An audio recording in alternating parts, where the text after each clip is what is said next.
October 24, 2017, scientists at British American Tobacco have conducted a series of tests, the results of which help establish Glo as having the potential to be substantially reduced risk compared to traditional cigarettes. Glo is a commercial tobacco heating product. It heats rather than burns tobacco and so does not produce smoke or the smoke toxicants found in conventional cigarette smoke.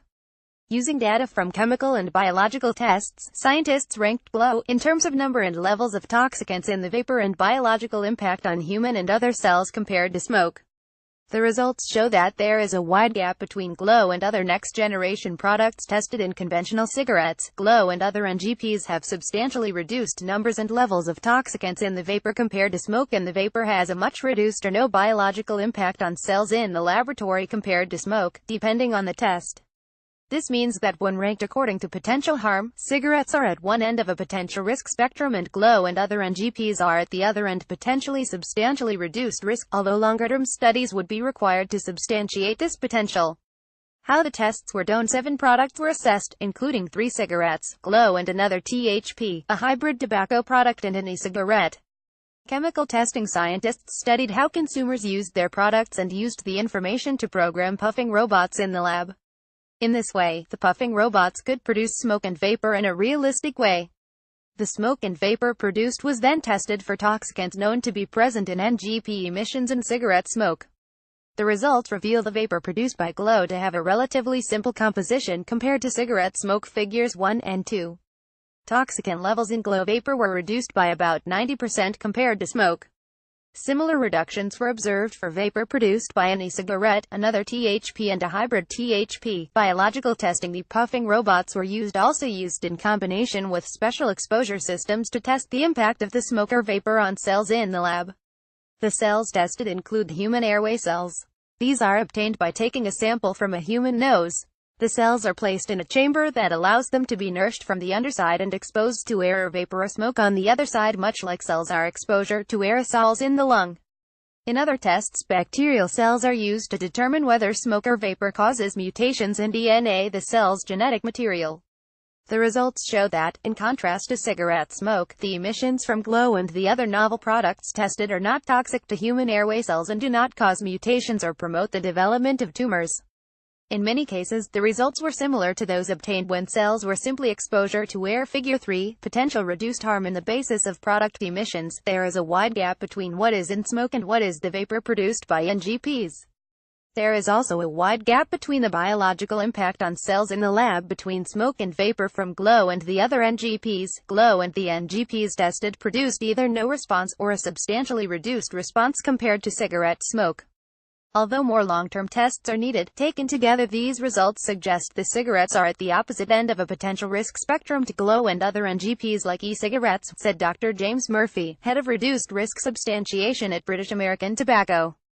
Public Health England has stated that the Applied Sciences and Technology by Nicholas Brydush author, Hendrix Deemers author, Reynold Govan author. This book highlights what is now achievable in terms of materials characterization with the new generation of cold field emission scanning electron microscopes applied to real materials at high spatial resolution.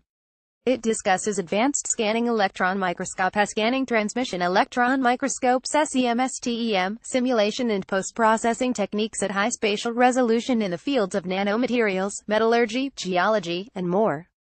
These microscopes now offer improved performance at very low landing voltage and high beam probe current stability, combined with a routine view details. Continuous Emission Monitoring by James A. Jank author, James Jank author. Continuous Emission Monitoring, 2nd edition, is the most comprehensive source of information on the latest technical and regulatory issues that are affecting the design, application, and certification of GEM systems. It provides a thorough discussion of GEM systems, how they work, their advantages and drawbacks, and the regulatory requirements that govern their operation.